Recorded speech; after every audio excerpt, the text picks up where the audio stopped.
아멘. 여러분 반갑습니다. 드디어 2025년이 우리에게 밝았습니다. 어떻게 새해를 잘 보내고 계신가요?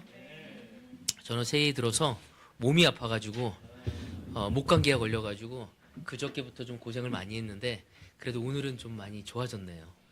여러분께 제 목소리로 말씀을 전할 수 있어서 하나님께 너무나 감사를 드리고 싶습니다. 2025년을 맞이하면서 여러분에게 있어서 가장 큰 소원 중에 하나가 있다면 여러분 무엇입니까? 2025년에 여러분의 가장 큰 소망. 주님께 더 가까이. 각자가 아마 다들 있을 거예요. 뭐 지금 자기 아이들이 고3이 되면은 아이가 올해는 꼭 대학교에 갔으면 좋겠다. 또 뭐 사업을 하시는 분들은 올해 우리 남편의 사업이 또 아내의 사업이 이렇게 좀 잘 됐으면 좋겠다. 또 몸이 아픈 사람이 있다면 2025년 이렇게 건강했으면 좋겠다. 또 2025년 우리 부모님이 이렇게 세례 받았으면 좋겠다. 아마 각자 나름대로 그런 소망들이 있을 거라고 생각합니다. 우리가 그 소망을 이루기 위해서 가장 필요한 것이 무엇인지 다름 아닌 주님께 더 가까이 가야 한다는 것입니다. 우리가 우리의 소망을 바라보면서 우리의 주님께 가지 않는다면 우리의 힘으로 하다가 지치고 또 우리가 쉽게 너무 냉소적으로 되어질 때 있습니다. 오늘 김상창 형제가 오늘 성찬을 하면서 나누었던 것처럼 때로는 우리가 무력함에 빠질 때가 참 많습니다. 누군가를 더 사랑하고 싶은데 더 이상 사랑할 수 없는 나의 무력한 마음. 누군가를 용서해야 하는데 더 이상 용서할 수 없는 마음. 주님은 나에게 더 뭔가를 할 수 있다고 하는데 나는 뭔가 더 할 수 없는 정말 이렇게 감정적으로 육체적으로 정말 지쳐있는 나의 마음 상태를 볼 때가 있습니다. 주님은 그때마다 하고자 하는 말씀이 무엇인지 나에게 오라는 것이었어요. 성경을 읽다 보면 하나님이 이스라엘 민족에게 끊임없이 하시는 말씀이 뭐냐면 지금은 너희가 나에게 가까이 와야 할 때이다. 근데 그때가 다 언제냐면 굉장히 어려울 때예요. 삶이 지치고 또 비참해져 있고 어렵고 어떻게 자신의 능력으로는 해결할 수 없었을 때 그들이 이게 예수님이 하시는 말씀은 하나님이 하시는 말씀은 이제 네가 나에게 가까이 와야 할 때라는 것을 알려주십니다. 올해 우리의 주제가 주님께 더 가까이라는 주제를 갖게 돼서 저는 하나님께 너무나 감사합니다. 오늘도 이곳에 오기 전에 아내와 또 제 딸과 함께 차를 타고 오면서 짧게 기도하는 시간을 보냈는데 그때 그 기도하면서 그 내용이 뭐였냐면 올해는 우리가 무엇으로 하나님께 영광을 돌릴 건가? 모두가 하나님과 가까워져서 더 기쁘고 더 감사하고 더 용기를 내고 더 다른 사람을 사랑하고 더 겸손해질 수 있는 그러한 시간이 되어서 하나님께 기쁨을 드릴 수 있는 한 해가 되어지기를 바란다는 기도를 올렸습니다. 자, 그 기도를 하면서 또 그 기도를 들으면서 저는 너무나 기뻤습니다. 오늘 주님께 더 가까이라는 올해의 주제인데 이제 다음 주부터 우리 배너가 나오겠죠. 나올 텐데 오늘 이 주제를 갖고 이 얘기를 나누면서 제가 어떤 한 기사를 보면서 참 재밌는 거였는데 이분이 누군지 아시겠습니까? 예, 워런 버핏입니다. 투자의 아주 귀재죠, 사실은. 이분이 매년 한 2000년부터 시작해서요, 점심시간 때에 누구와 함께 식사를 하는데 경매를 했대요. 그래서 그때 벌어들인 게 한 2년, 3년 한 것 같아요. 2000부터 2021년 2년 동안 했다고 하더라고요. 그 이후부터는 안 했대. 왜 안 했는지 뭐 코로나 때문에 안 할 수도 있고 여러 가지가 이유가 있겠지만 그래서 그 샌프란시스코에 있는 빈민 구호단체에게 전액을 기부했다고 합니다. 그래서 2022년까지 누적된 기금이 5,320만 달러. 하나로 얼마냐면요. 지금은 더 올라갔는데 688억 원이라고 합니다. 와, 전 그걸 보면서 그 행사에 그 경매로 왔을 때 이 워런 버핏하고 식사하기 위해서 너무나 많은 사람들이 그 거금을 내면서 그 사람하고 시간을 보내고자 했습니다.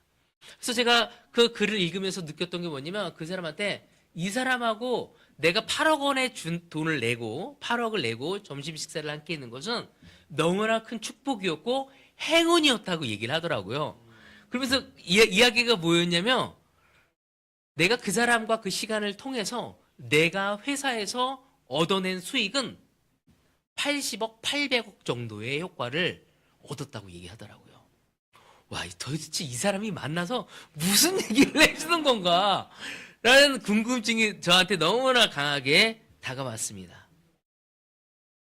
돈을 많이 벌고 싶은 사람, 그리고 투자를 하고 싶은 사람은 워런 버핏과 시간을 보내야 한다는 것을 강하게 느꼈어요. 왜? 보낸 모든 사람이 자기가 하는 일에서 큰 수익을 얻은 건 사실이었거든요. 그와 가까이 하는 것이 그만큼 가치 있는 일이라면 바로 우리는 주님과 가까이 하는 것이 얼마나 가치 있는 일인지 생각해 봐야 합니다. 우리가 그 대학을 졸업하고 대학원을 나오고 또 석박사를 하고 나서 교수가 되기 위해서는 누구와 가까워져야 할까요? 맞아요. 교수님하고 가까워져야 돼요. 제가 한 친구가 그 박사를 따려고 하다가 교수하고 안 가까운 거야. 그래서 교수가 원하는 바를 모르니까 자기 나름대로 열심히 준비해서 했지만 다 오히려 그 논문이 진행이 되지 않았습니다. 도움을 제대로 받지 못해서. 그래서 너무 힘들어하고 있었는데 우리 재원이 형님이 그 형제를 같이 만나서 얘기했어. 사실은 논문을 쓰기 위해선 교수와 가까워지는 게 너무 필요하다. 그래서 그 교수가 나하고 친하건 안 친한 건 상관없이 나는 가까워지려고 노력하지 않는다면 그 교수는 절대로 너에게 그러한 가이드를 주지 않을 거라고. 그래서 뒤늦게 그 친구가 깨닫고 다시 전념을 해서 그 박사를 받으려고 하는 이야기를 하는 모습을 저는 보게 되었습니다. 이처럼 우리가 누구와 가까이 되었었을 때 무엇을 얻을 수 있는지를 알지 못한다면 삶의 지혜를 참으로 얻어가기 어렵습니다. 우리가 교수가 되고자 하고 논문을 통과하기 위해선 교수와 가까워야 하고 또 투자를 해서 많은 부를 이루기 위해선 그 투자의 귀재라는 워런 버핏 같은 아주 유능한 사람들하고 시간을 보내서 영향을 받아야 합니다. 하지만 우리는 우리의 삶에 있어서 성공하고 기쁨을 갖고 소망을 이루고 또 우리의 삶에 있어서 더 큰 영적인 열매를 얻어가기 위해선 우리에게 필요한 것이 있다면 바로 그것은 하나님과 가까워져야 한다는 것입니다. 그래서 2025년 대국교회의 모든 형제 자매들이 진짜 하나님과 더 가까이 되어서 놀라운 삶의 성공과 은혜로움과 좀 영적인 열매가 풍성하게 되어지기를 바라면서 오늘 제목은 주님께 더 가까이라는 주제를 갖고 여러분과 나누겠습니다. 자, 시편 주님께 더 가까이의 주제의 메인 구절을 제가 이 구절로 정했습니다.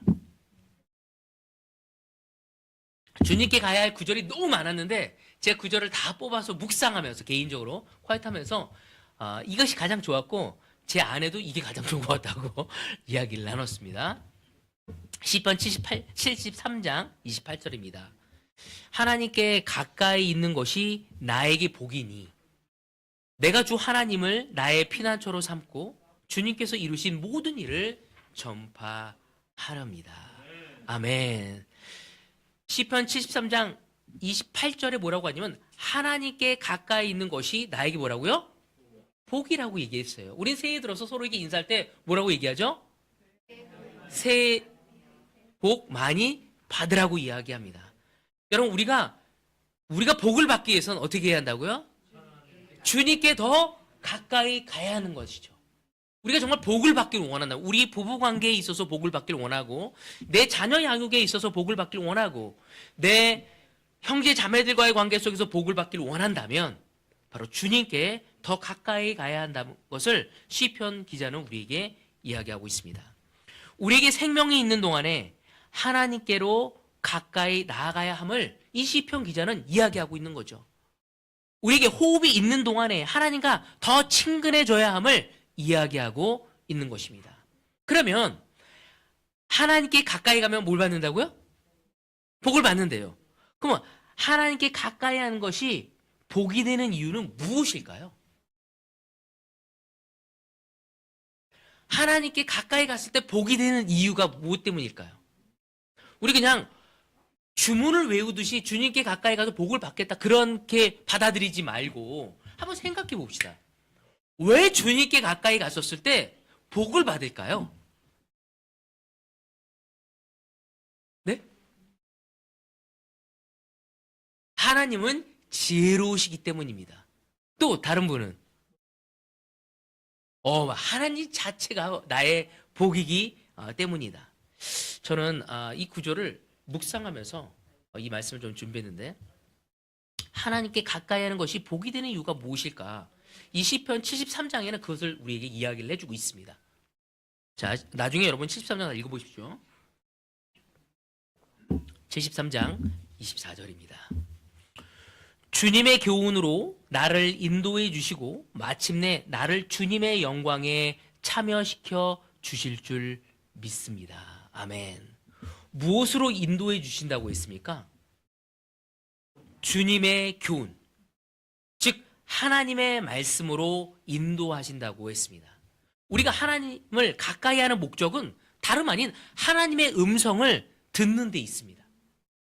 하나님의 말씀을 더 잘 듣기 위해서, 더 잘 경청하기 위해서 주님께 가야 하는 것입니다. 그때 우리가 어떻게 살아야 할지, 우리의 문제를 어떻게 해결해야 할지, 우리의 관계를 어떻게 더 발전시킬 수 있는지, 이런 것들을 더 주님의 말씀으로 해결해 갈 수 있기 때문이죠. 오늘 여러분의 삶에 고민이 있다면, 오늘 여러분의 삶에 염려가 있다면, 오늘 여러분의 삶에 어떤 난관에 부딪혔다면, 우린 주님의 음성을 통해 지혜를 얻고 삶의 길을 따라갈 수 있는 우리가 될 수 있어야 합니다. 우리가 하나님께 가까이 가는 목적은 다름 아니라 주님의 음성을 듣기 위해서라고 얘기하고 있습니다. 여러분, 우리는 수많은 소리를 듣고 있습니다. 그렇지 않습니까? 저도 주님의 말씀을 듣지 않으면 좀 우울해지더라고요. 아니, 우리나라 정치 지금 상황도 너무너무 어려워요. 근데 너무 안타까운 건 그 정치 때문에 또 다투는 것도 너무 어려워. 우리의 리더를 위해 우리가 기도해야 합니다. 근데 그 리더를 추종하는 사람들이 서로 다른 의견을 갖고 다투는 모습도 봐요. 마치 민주당을 지지하는 것이 애국자고 국민당을 지지하는 사람은 아주 파렴치한 사람으로 몰 때가 있어요. 또 어떤 사람은 국민의힘을 의지하는 것이 애국자고 더불어민주당을 의지하는 것이 이 나라를 더 흔드는, 리더를 흔드는 아주 못된 사람이라고 보는 사람들이 있습니다. 그리고 서로가 서로에 대해서 비난하는 모습을 봤었을 때 저는 마음이 너무 아팠어요. 저희 아버지한테 너는 뭐냐? 라고 물어봐. 저는 중도입니다. 중도. 저는 예수님입니다. 예수님. 더불어민주당도 아니고 국민의힘도 아니라고. 바로 예수님의 당에 속해 있다고 이야기를 하고 있습니다. 우린 예수당이에요. 예수당. 바로 예수님당인 걸 이해하지 않았을 때 우린 다른 사람의 이데올리적인 생각을 가지고 서로가 이념을 갖고 비난하고 싸울 수 있다는 거죠. 그것뿐만 아니라 너무 힘들었던 건 비행기 사고로 인해서 179명의 안타까운 생명이 하늘로 올라갔다는 것입니다. 그 가족들은 청청병력 같은 소리였습니다. 이것을 어떻게 해결해야 할지, 정말 이 원인을 정확하게 밝혀달라는 유족들의 이야기를 간절하게 들으면서 정말 어렵고 이 어려운 시점에 왜 이렇게 그것뿐만 아니라 또 미국의 트럼프 대통령이 되었고 우리나라의 경제에 엄청난 또 영향력이 올 거에 대한 두려움의 소식을 보면서 제 아내가 우리 뉴스는 꼭 봐야 한다고 저한테 계속 얘기를 하고 있거든요. 뉴스를 틀 때마다 너무나 마음이 무겁습니다. 반면에 잠시 그것을 내려놓고 주님의 말씀에 귀를 기울이면 제 마음속에 희망이 생깁니다. 와, 하나님이 이렇게 인도하시겠구나. 우리의 삶에 얽히고 설킨 문제들을 하나씩 풀어나가기 위해선 바로 주님의 말씀이 우리에게 필요합니다. 주님을 가까이 하여서 우리는 평안을 얻고, 주님을 가까이 해서 우리는 사랑을 얻고, 주님을 가까이 해서 더 은혜로워져서 그 문제를 푸는 데 있어서 우리가 지혜를 가져가야 합니다. 하나님은 이스라엘 민족, 그들이 광야에서 어떻게 인도하셨냐면 낮에는 구름 기둥으로 밤에는 불 기둥으로 그들을 인도하셨습니다. 때로는 필요하다면 만나와 메추라기를 그들에게 허락하면서 그들을 인도하셨죠. 그들이 주님과 가까이 갔었을 때 고기가 먹고 싶다면 고기를 먹을 수 있었고 배가 고프다면 음식을 먹을 수 있었고 춥다고 하면 불기둥으로 덥다고 하면 구름기둥으로 그들을 인도하신 분이 바로 하나님이십니다. 하나님은 이 광야에서 그들에게 알려주고 있는 건 너가 나와 함께 가까이 있었을 때 이러한 평안을 누릴 수 있음을 이야기하는 거죠. 근데 우리는 시간이 가면서 우리의 지혜와 우리의 능력을 의지하고자 하는 것이 너무나 큽니다. 그 결과는 늘 부정적인 결과를 얻을 수밖에 없습니다.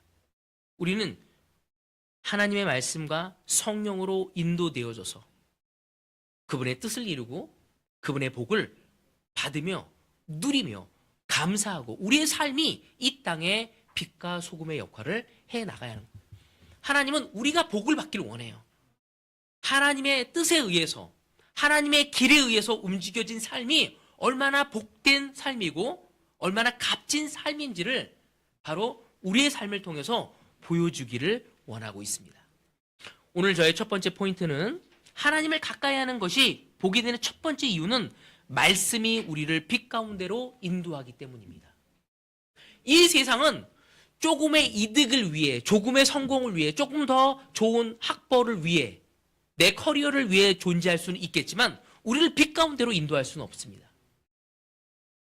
우리는 이것이 성공이라고 하지만 그것이 성공이 아니라 막다른 길이었고 때로는 절벽일 때도 너무 많습니다. 하지만 주님은 우리를 빛 가운데로 인도하신다고 얘기하고 있습니다.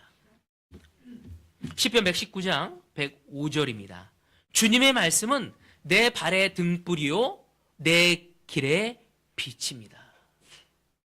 우리가 흑암에서 헤맬 때 하나님은 우리를 빛이 되어 주십니다. 창세기도 그렇지 않았습니까? 아무 형태도 없고 어둠과 흑암이 뒤싸이고 있었을 때 하나님이 빛이 있으라 했을 때 빛이 생겼다고 얘기하고 있어요. 여러분, 우리가 흑암에 있고 어두고 헤매고 있었을 때 우리가 나가야 할 것은 무엇인지 주님의 말씀을 붙들고 나갔었을 때 바로 그것이 등불이 되어주시고 그것이 나의 길의 빛이 되어질 수 있을 것입니다. 우리가 고통 속에 있었을 때 말씀은 우리에게 소망이 되어줄 수 있는 것입니다. 늘 제가 여러분한테 이야기 나누지만 이스라엘 민족이 바벨론에 의해서 3차 이주하는 것을 통해서 나중에 70년이 지나고 페르시아 때 그 고레스 황제에 의해서 다시 돌아올 때 돌아오는 것이 약 10%밖에 돌아오지 않습니다. 결론은 뭐냐면 더 많은 사람이 올 수 있었지만 오지 않았던 건 70년 동안 벌써 거기에 그들이 삶의 형태가 만들어졌거든요. 다시 돌아온 건 폐허해야 된 예루살렘에 온다는 것은 쉽지 않은 일이었습니다. 하지만 주님의 말씀에 기대고 살아가고자 하는 사람들, 그들은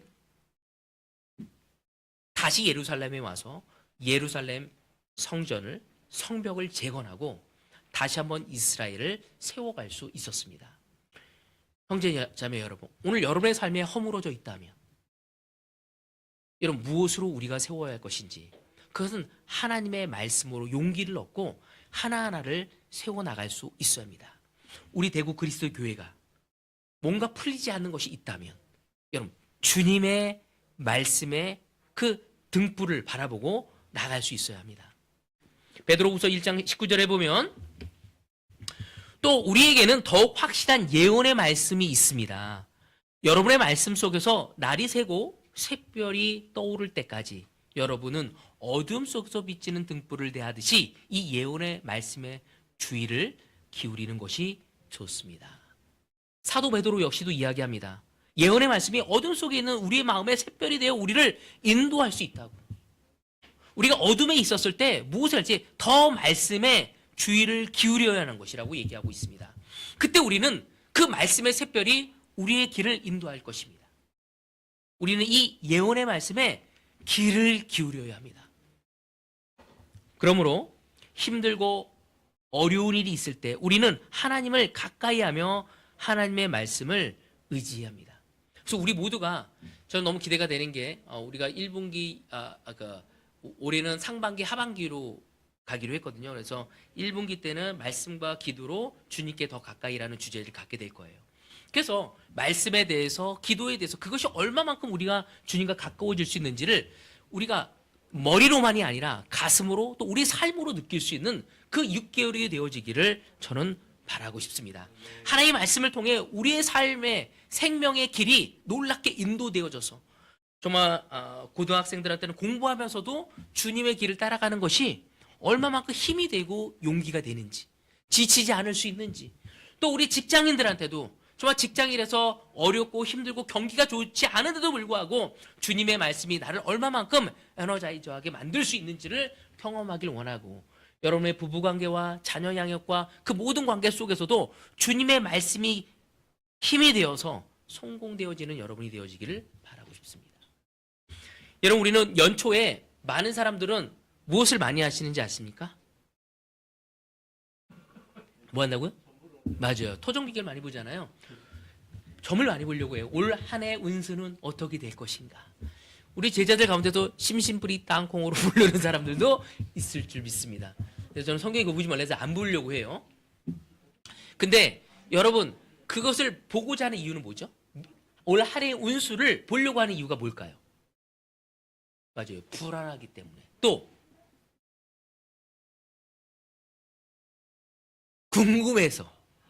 왜냐면 자기 삶을 좀 잘 만들어가기 위해서 어떤 것을 조심해야 하고 어떤 것을 내가 기회가 왔을 때 잡아야 할지를 알고 싶은 거거든요.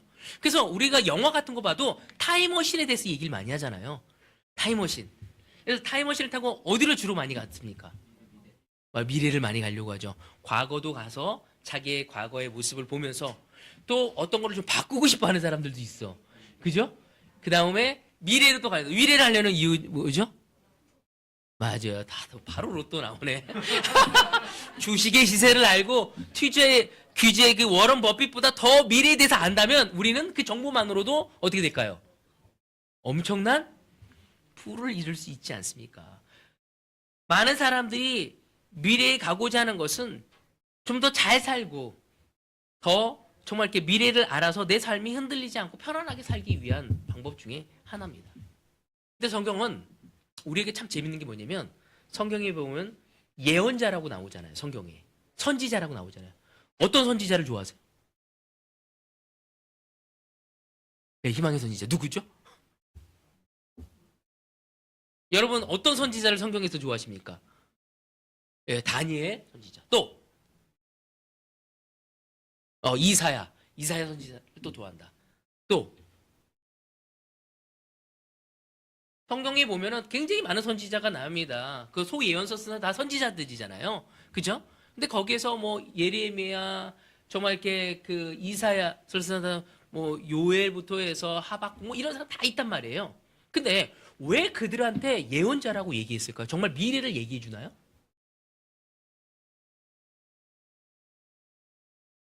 근데 예언자라고 하잖아요. 그렇잖아요. 선지자라고 하고. 그 예언자 할 때 예자가 미리 예자예요. 말씀 원자이고. 선지자는 선은 뭐죠? 미리 선이에요. 먼저 선. 그리고 RG자를 쓰고 있거든요. 그렇다면 미리 먼저 알고 있는 이야기를 하고 있다. 여러분, 성경은 그 예언자라고 얘기하는 선지자들이 미래를 얘기하는 사람들도 있었습니다. 근데 그 내용보다는 뭐가 더 많았죠? 맞아요. 하나님의 말씀. 하나님 말씀을 가까이 한다는 것은 우리 미래를 미리 알고 갈 수 있다는 것입니다. 그래서 그 선지자들의 말씀을, 예언자들의 말씀을 우리가 귀담아 듣고 연구하고 우리 걸 만들었었을 때 우리 미래가 더 탄탄하게 만들어져 갈 수 있는 거죠. 저는 우리 대구 그리스도 교회가 정말 모두가 예언자가 되어 선지자가 되어서 우리 미래를 잘 견고히 준비해 나갈 수 있는, 우리 주변에 있는 사람들에게 우리의 복음을 전할 수 있는 우리 모두가 되어지기를 바라고 싶습니다. 아멘. 그래서 예언자 이승의 자매, 선지자 강세희 선지자, 이럴 수 있는 우리가 되어지기를 좀 바라고 싶어요. 그렇게 해서 말씀을 보지 않는다면 우린 결코 미래를 준비해 갈 수 없습니다. 두 번째 포인트, 하나님을 가까이 하는 것이 복이 되는 두 번째 이유는 하나님이 반석이 되시기 때문입니다. 자, 73장 26절입니다. 내 몸과 마음이 다 시들어도 하나님은 언제나 내 마음에 든든한 반석이시오. 내가 받을 몫의 전부이십니다. 아멘. 내 몸과 내 마음이 다 시들어도, 우리가 그랬잖아요. 몸과 마음이 시들면 아무것도 안 하고 싶잖아요. 그러나 하나님은 언제나 뭐라고요? 내 마음에 든든한 반석이시라고. 그리고 내가 받을 몫의 전부라고 이야기하고 있습니다. 여러분, 우리의 마음이 아프면 하나님은 우리의 그 아픈 마음을 치유해 주십니다. 정말 제 마음의 아픈 마음을 치유해 준 거는 내 주변에 있는 많은 형제 자매들과 아내와 내 아이들도 되지만 가장 깊은 곳까지 치유해 줄 수 있는 분은 주님밖에 없습니다.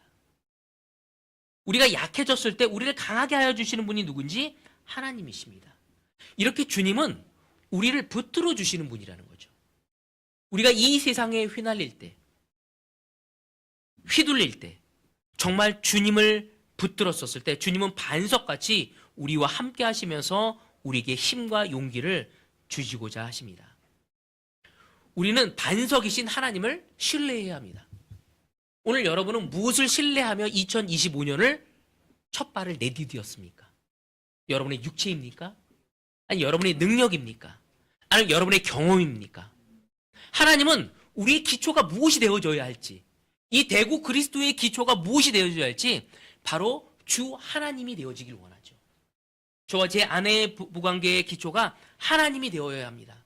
저와 제 딸의 자녀와 부모의 관계 속의 기초가 무엇인지 하나님이 되어줘야 하는 거죠.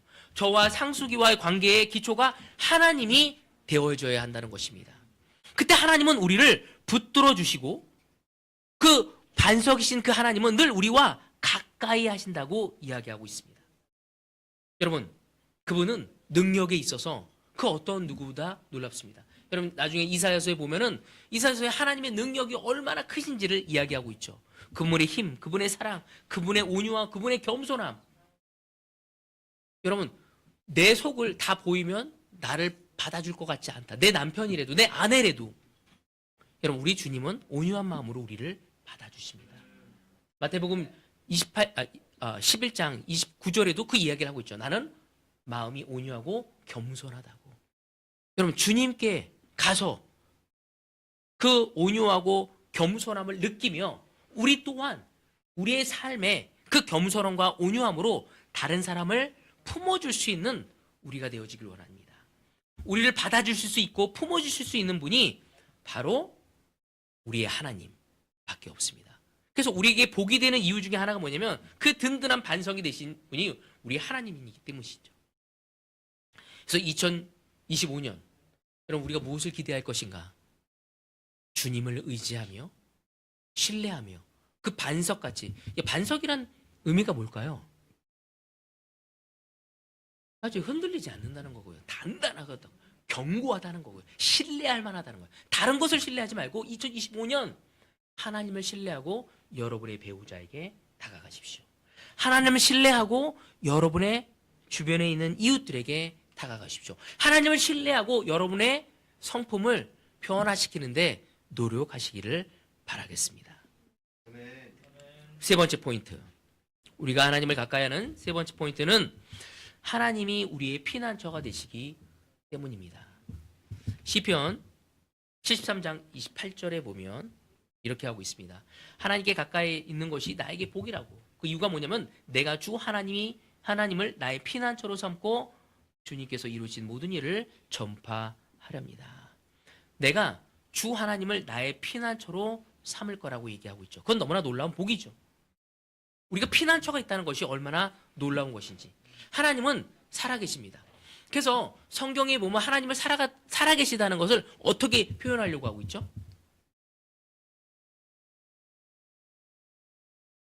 하나님은 항상 나는 아브라함의 하나님이고 이삭의 하나님이고 야곱의 하나님이라고 얘기합니다. 그건 뭐냐면 이삭이 아브라함 때 하나님을 주인으로 하시는 게 아니라 야곱의 하나님을 주님으로 모신다는 거죠. 또 함께 하신다는 것입니다. 오늘 25년을 살아가는 우리에게 하나님은 제호 형제의 하나님이 되고 싶어 하시는 거죠. 경아 자매의 하나님이 되시고자 하신다는 겁니다. 다른 사람의 하나님이 아닌 지금 살아있는 내 옆에 계시는 그 하나님이라고 얘기하고 있습니다. 우리 마음속에 살아계시고 우리 삶 속에 살아계신 그 하나님을 이야기하는 것입니다. 그 하나님은 아브라함의 시대에도 역사하셨고 이삭 때도 역사하셨고 야곱 때도 역사하셨고 모세 때도 역사하셨고 다윗 때도 역사하셨고 바울 때에도 역사하셨지만 지금 21세기를 살아가는 이 대구 땅에 살아가는 나의 삶에 있어서도 살아계시고 역사하시고자 하는 분이 우리의 하나님인 거죠. 그래서 그분이 우리의 피난처가 되실 수 있다는 겁니다. 우리가 힘들고 어렵고 괴롭고 갈등하고 무겁고 헤매고 있었을 때 우리가 쉴 수 있는 곳이 바로 살아계신 하나님이라는 것을 알아야 합니다. 여러분 이런 문구를 보신 적이 있습니까? 어디서 보죠? 저는 이 문구가 제 마음에 굉장히 다가왔어요. 사물이 거울에 보이는 것보다 가까이 있음. 사고 예방을 하기 위한 경고성 문구입니다. 이 문구를 보면 저는 이런 생각을 하겠어요. 어떤 거였냐면 하나님이 우리의 생각보다 더 가까이 있음. 때로는 우리가 하나님이 내 삶과 멀어져 있는 것 같아.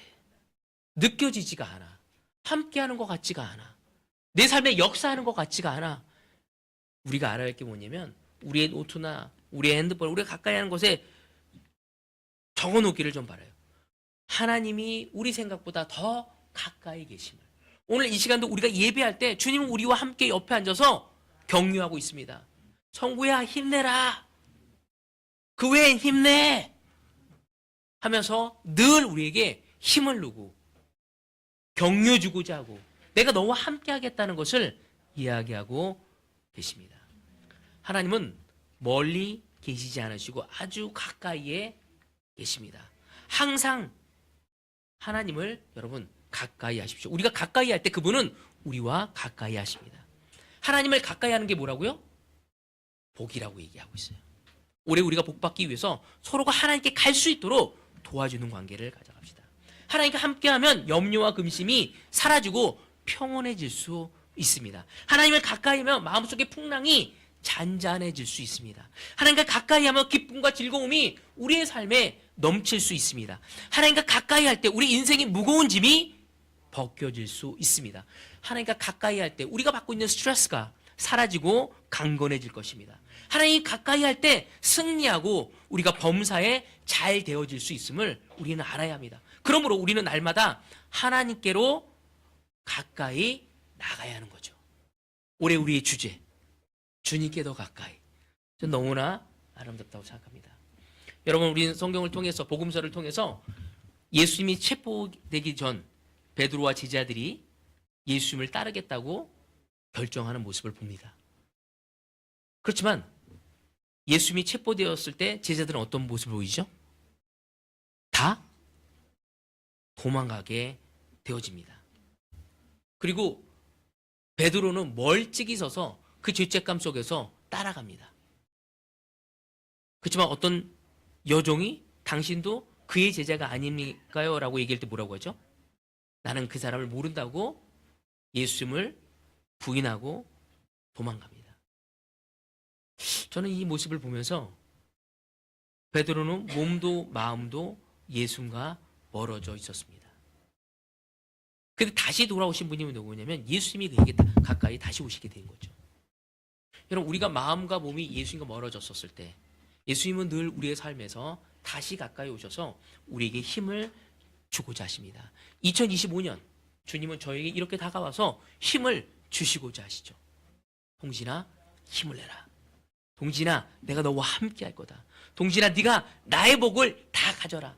동진아, 네가 나의 삶에 있는 영적인 특권을 다 누리길 원한다. 오늘 저에게 이 말씀을 하시는 것처럼 주님은 오늘 후조 자매에게도 말씀하고 계십니다. 오늘 하나님은 정말 이렇게 우리 모두에게 그 말씀을 통해 내가 너희와 함께 하길 원하고 가까이 있음을 기억하며 너희가 나와 가까이 할 때 모든 축복을 주시겠다고 이야기하고 있습니다. 여러분, 우리가 조금이라도 주님과 멀어진 것을 발견했다면 여러분, 우리 각성하고 더 빨리 신속히 주님에게 다가갈 수 있는 우리가 되어지기를 바라고 싶습니다. 하나님 아버지와 또한 성자 예수님과 또 성령님과 우리가 함께하는 것을 통해 복을 받고 그 복을 이 땅에 정말 사람들에게 복된 삶이 무엇인지를 보여주기를 바라고 싶습니다. 복의 근원이신 하나님을 가까이 함으로써 온갖 복을 누리는 2025년 우리 대구 그리스도의 교회 모든 형제자매들이 되어지기를 바라면서 오늘 말씀을 여기서 마치도록 하겠습니다.